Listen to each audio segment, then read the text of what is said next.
Thank you for coming to see us, lovely people. So we have a lot to talk about. I might as well start. So I guess, what are people genuinely looking for out of social media and other forms of digital communications? What are they really searching for when using these platforms? Well, I guess the thing that I think of in terms of social media and what I look for is connectedness, a way into finding people that I can connect with that are part of a community that I feel some affinity with. And that's, I suppose, one of the things that really interests me, because there are lots of people who have very significant communication difficulties, whose speech maybe nobody can understand, who really struggle to learn to read and write. And social media offers them a platform to find each other, to level the playing field, to connect with other people in a way that where their disability disappears into the background. So in that context, in social media, their communication with other people is not defined by their disability, it's defined by what they're communicating and how that communication is unfolding. So the opportunities of social media for this group of people, who are often, not the first group we think about when we think about social media, but the opportunities it represents for them are truly life-changing in terms of creating inclusion in the network that is the community of social media users. So if I think myself, if I woke up in the morning and I had lost my ability to read and to write, or I had lost my speech, how would I manage my social media presence? How would I get back into that network? When we think about social media and how it makes us feel connected, if I couldn't read what was on my Facebook, if I couldn't text as I wanted to, if I couldn't use my WhatsApp because I can't read, how excluded would that make me feel? So to me, social media and what it means is easily seen by what you lose access to if you're not part of that network. So it really is providing a voice to people who might otherwise be voiceless. It's providing a voice, but it's also providing a conversation space. And a community. It's the community. It's the engagement with society. It's the including.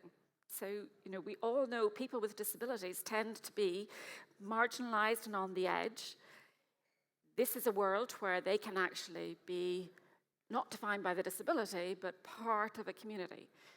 So the opportunities to really engage with society for leisure, but also from a work point of view. I mean, how many of us in our work context, it is through those kind of media that we make our connections, we progress our ideas, we find out what's going on.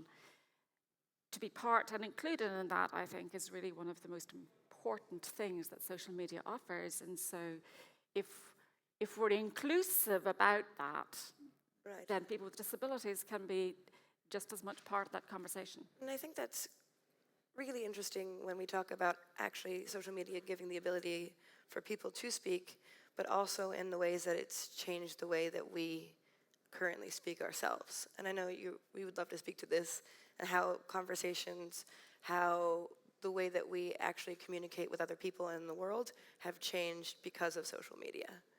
Yeah, I think social media and communication, there are several forms of it, and they all play important part in our lives, because we really are social species in that sense, and it's very important to share the emotions, but also to consume others' thoughts and emotions. And then there is another form of communication where we just need to understand each other or come to a common agreement about something, which they are kind of overlap with each other, but I think as activities are quite different and might be in different services and tools. But in terms of how communication is changing and how we are consuming and how we are contributing into conversations, I think lately, over the last few years, we clearly see the amount of, I would say, synchronous conversations, like phone conversations or physical meetings, still having their role and part in our everyday life. But at the same time, the text-based messaging is increasing heavily. And because of the form, text messaging allows us to have conversations in an asynchronous form where they might spread, relatively short conversations might spread over several days, but they fill our kind of the spare points in our time and attention throughout our days, so we don't need to pay our attention to that particular one at the same time. And I think this is, effectiveness-wise, much more effective way to get things done, and maybe even actually provides much more high-quality conversations, because we can really think through how and what we want to respond to, which is quite much harder in the synchronous conversations where I need to respond pretty much immediately. Yeah, and I think it's particularly true that you're allowed to manufacture and kind of create these conversations and think about them for a good long time. I think like almost every girl in the room might know what it's like when you take 2 hours to construct a text message to a gentleman, and Exactly. it comes out amazing, and he responds immediately, and you kill it. But it's just that kind of not an immediate responsivity or an immediacy for a reaction or a response. Yeah. So you can take 2 hours to kind of create what you want to say and really kind of create what you want to appear as in the world. So I think that segues beautifully into the kind of oversharing sort of conversation we have about social media, in which we construct our profile, our Instagram, and then we're talking about millennials specifically and how it's just an oversharing generation. And I think this might go to you pretty quickly. Like, are we trending away from oversharing? Are we moving into more privatized networks? Are we creating smaller communities in which people can speak and speak to them, to like-minded people? Yeah, I think from our perspective, we started in 2010 really with the notion that the internet and the way we communicate is largely a permanent form of communication. And when you get behind the screen of a phone or a computer, you'll very often just say something that you might say very easily that you really wouldn't say, obviously, to somebody's face. So our fundamental premise is that the default for the internet should, for most things, be ephemeral, because things don't need to really live forever for the most part. And I think sometimes people say things that could be taken out of context and so forth. Obviously, TigerText is focused on healthcare, so there's an aspect within healthcare which shouldn't be ephemeral, because you need to be able to access that kind of information. But the way you work as a doctor in the healthcare system is largely conversational, and a lot of that can be ephemeral and is. And we're seeing that massive growth with our company. We started really in earnest focusing on the enterprise part of healthcare in 2012. And this year we're going to have about a little north of 11 billion messages go across our platform. So clearly there's an appetite for that kind of thing. So we're talking about like self-destructing text apps, and I mean we saw the rise in the popularity of Snapchat, TigerText specifically, Whisper. Anonymity is kind of coming into play. I think that the trends seem that Gen Z, the next generation, is coming out, seeing that millennials overshare everything, really get personal on it, and they're kind of not about it. What's the appeal of a self-destructing text? Yeah, so to me, if you think about social media, what you put on a Facebook profile or something that is there that you're putting out there is something that you're curating. This is what you want the world to think you are. And this is something that you're choosing. These are photos that you're choosing. These are phrases or things that you're choosing. What you really are may not be exactly what you're trying to project. So the notion of Whisper is just very simply to address the most core thing and probably a very fundamental desire of a human being, and that is the hunger of the human heart to be known. So because it's anonymous, people will be able to and do share something in a very deep way that is something that they wouldn't necessarily say to somebody that they knew. And then through the messaging aspect of that, because it is anonymous, they can actually establish a connection that's based on something that is important to that person or deep to them, and start relationships that really start from the deep level rather than the bullshit that people normally go through that ultimately works its way down to that.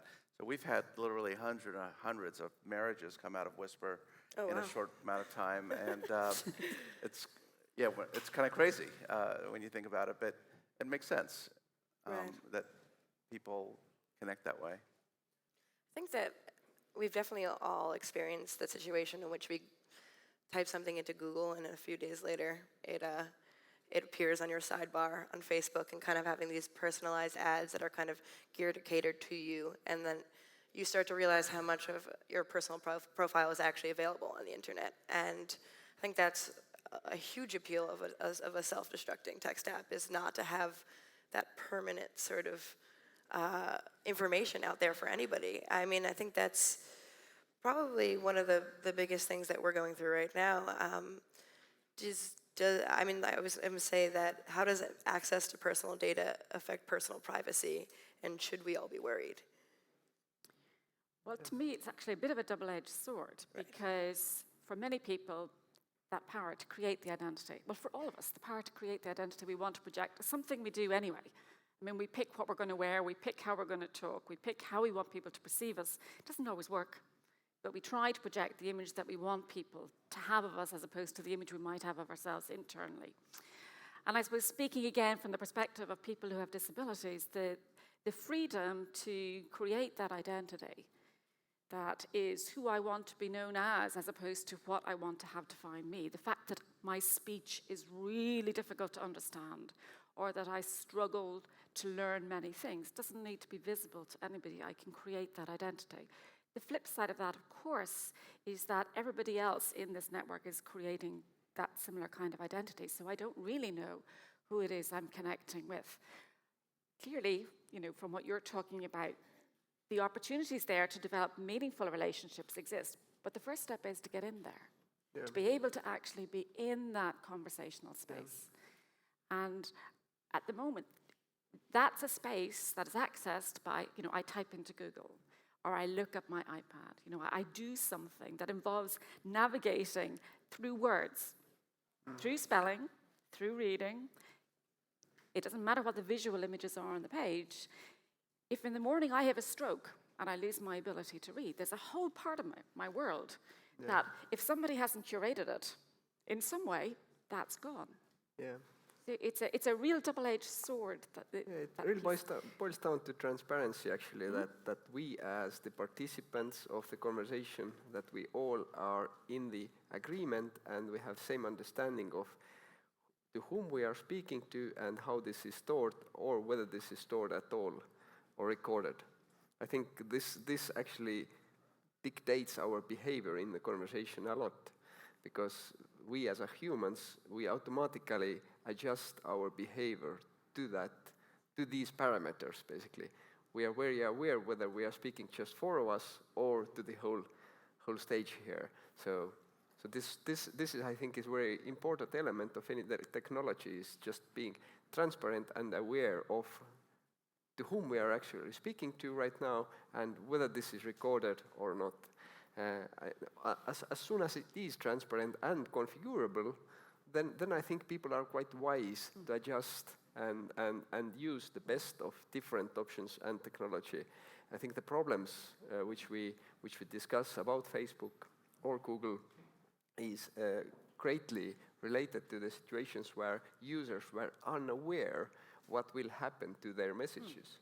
And also the second part of this text-based messaging is that text-based messaging has a lot of strengths in the way how we can conversate, but the really big struggle of it is this quite a limited context of the words and sentences. What you refer to is that if I grab a sentence out of it without the context of other words, even worse, the mood I was in when I was typing that, the weather which was outside, or all that context which we understand so much better in a physical meeting or a physical conversation, is that we are in the same room, we have same room temperature, same geography, And this aligns our understanding about the words and sentences much better than just plain few sentences.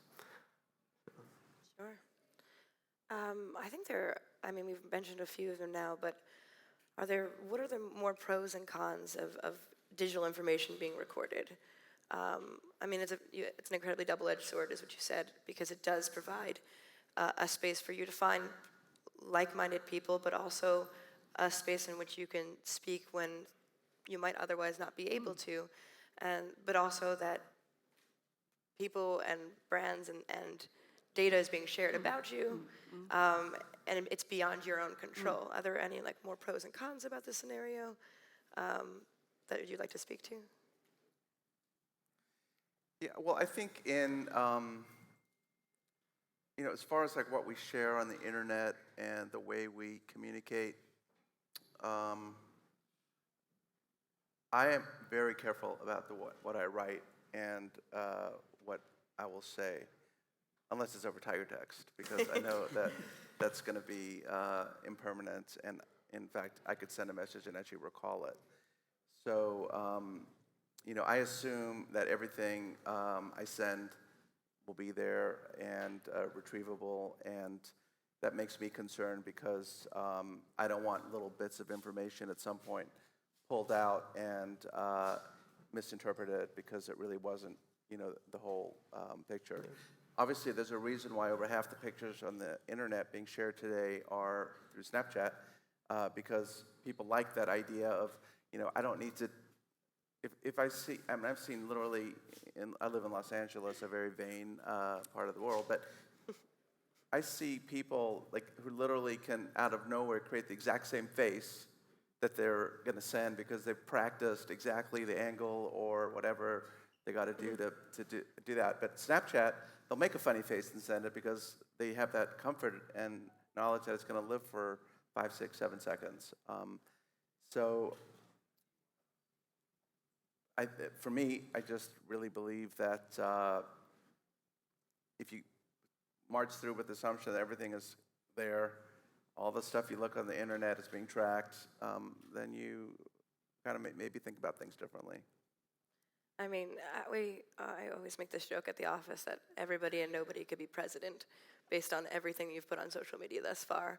And even, I don't know if everyone's ever scrolled back in a Twitter feed to 2009 and thinking, wow, I can't believe it. There's just something really cool about being able to find who you were at that point in time and kind of digitally recording that sort of timeline of your life, but also just the horrible things you said and how much smarter you are now, and it's kind of a growth potential. So it's just this incredible, it's just an incredible idea that you could have your entire life transcribed on the internet, or you could have nothing at all, and it's kind of your choice. And I guess that's kind of the major idea. Is there a way that you can have more control over your presence on the internet? Is there a way that you can control the details that are available to people? Is self-destructing text apps the only way to control what is shared? Are there other ideas? I'm searching for help, please.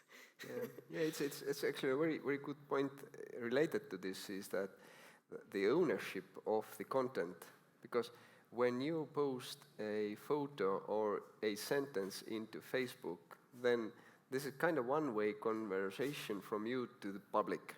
And it's kind of simpler to say that you are the owner of that sentence of a picture and you are in the control of removing that.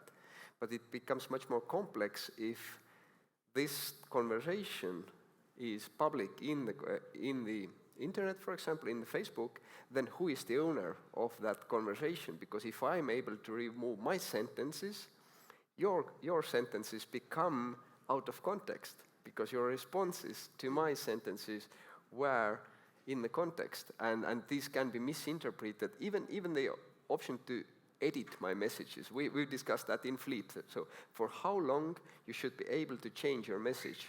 So if you have already responded to my message, should I still be able to change my message? Because you basically responded to a context already. Right now, we don't have any limitations on how long you are able to edit that, because we believe really into democracy.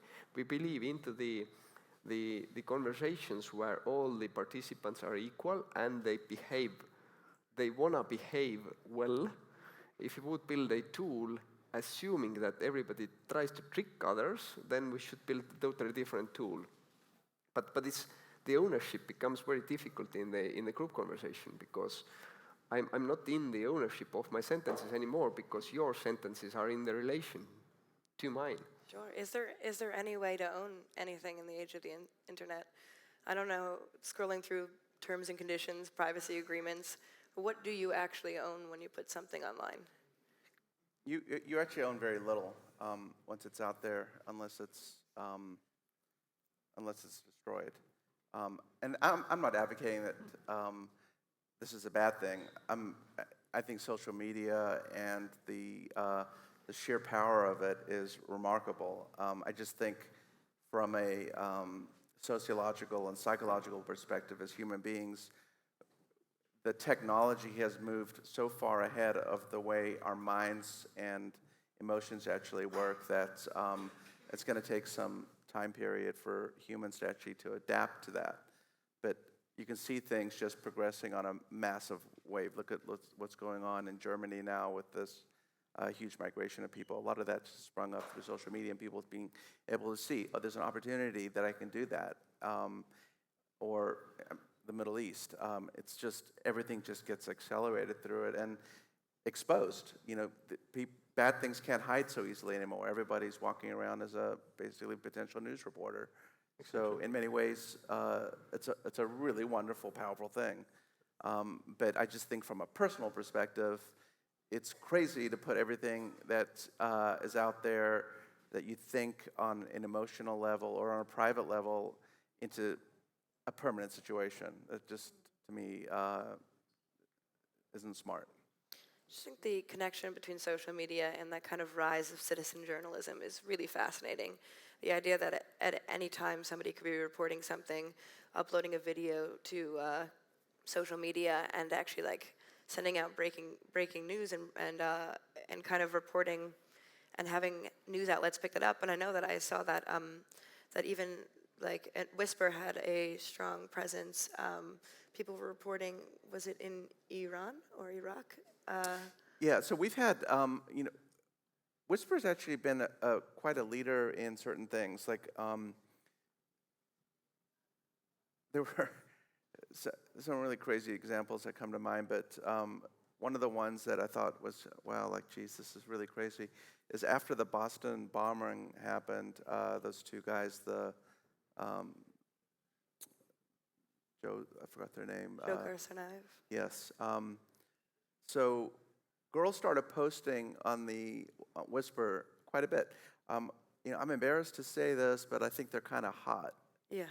And then, Remember that. so that was like, but here these guys are that basically created a terrorist act in Boston, really did some awful things, but then you would never have a girl post that onto Facebook. Right. She's going to be. And then later on, the one brother that's in jail now appeared on the cover of Rolling Stone magazine. Yes. So you see things like that, or people in the military posting stuff out of Afghanistan that they would never say. They're enlisted military people. So, I think all that stuff's very powerful and important to understand. I think especially in places where you might be persecuted for having an opinion or a dissenting opinion, it's a wonderful way to communicate your thoughts and ideas, and even news and breaking news that's happening, because it just gives you a voice without actually being tied to an identity, and it's a safe space to actually like voice your opinions, and that's kind of the future of social media. Also, we're out of time, but thank you guys so much for being a wonderful audience, and thank you so much as panelists. And let's go tweet about it.